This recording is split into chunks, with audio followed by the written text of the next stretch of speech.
ازيكم حبايبي؟ عاملين ايه؟ معاكم رنا من مطبخ رنا كيتشن. النهارده هنعمل وصفه جديده، وصفه الحواوشي زي بتاع المحلات بالظبط، وهيعجبكم جدا ان شاء الله. طبعا لو اول مره تشوفوني ما تنسوش تعملوا سبسكرايب للقناه، وما تنسوش تعملوا لايك وشير وتفعلوا الجرس عشان يوصلكوا كل جديد. اول حاجه معايا نص كيلو لحمه مفرومه، ومعايا بصلتين كده متقطعين 4 تربع، وفلفل رومي وطماطمايه، ومعايا في التوابل بابريكا، ومعايا بهارات لحمه وكمون وملح وفلفل اسود وجنزبيل وزبادي. هنحط معلقتين بيدوله طعم حلو جدا جدا جدا. يلا نبدأ ونقول بسم الله. اول حاجة هنحط البصل كله يتفرم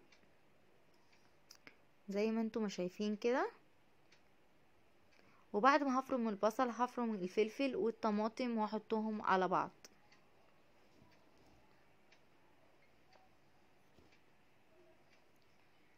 جربوا يا جماعة وصفتي وان شاء الله تعجبكم. زي ما انتم ما شايفين كده فرمتهم فرم ناعم كلهم، وهبدأ كده الف اللحمة لفة بس ايه بسيطة، يعني تطرى معايا اهي. عايزاها كده بالشكل اللي انتوا شايفينه دون. وهفرم الكمية كلها واحطها على بعض اهيا. هنزل بقى بمعلقتين الزبادي، دي بتديله طراوة وبتديله طعم رهيب رهيب حلو قوي، هتعجبكم. وهنزل بكل التوابل اللي معايا وهعجنهم كويس جدا، وهسيبها ترتاح في التلاجة مش اقل من ساعة اهيا. زي ما انتم ما شايفين بعد العجن هلفها بقى بستريتش واحطها في التلاجة واسيبها ترتاح ساعة كده. بعد الساعة ما هي مرتاحت كده في التلاجة، ومعايا العيش. انا بحب اعملها في عيش شامي قوي، بيدي طعم حلو. طبعا اللي يحب بلدي زي ما هو عايز براحته.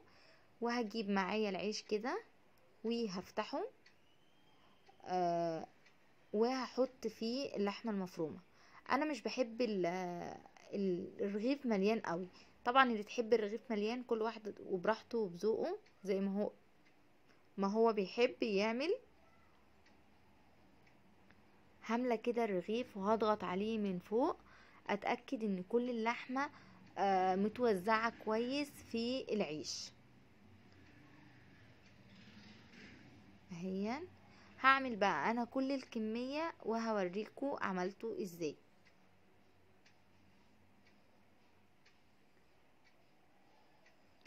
اهو. عملت كل الكمية والعيش الشامي ما قضاش، فطلعت رغيفين كده وقسمتهم نصين عشان الرغيف كان كبير، وقسمته نصين ونصين وعملت فيه. جبت معايا الصاج بتاع الفرن، حطيت فيه ورقة زبدة عشان ما يتدهولش، ورش دهنت كل العيش من تحت ومن فوق بالزيت كده زي ما انتم ما شايفين.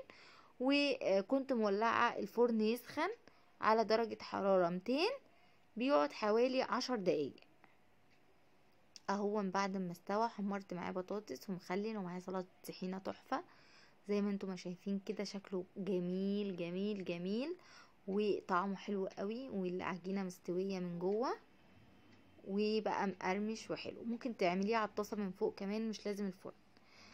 لو لسه بتشوفيني وما عملتيش لايك بعد اذنك ممكن تعملي لايك، وما تنسوش تعملوا سبسكرايب للقناه وتفعلوا الجرس عشان يوصلكم كل جديد. بحبكم جدا.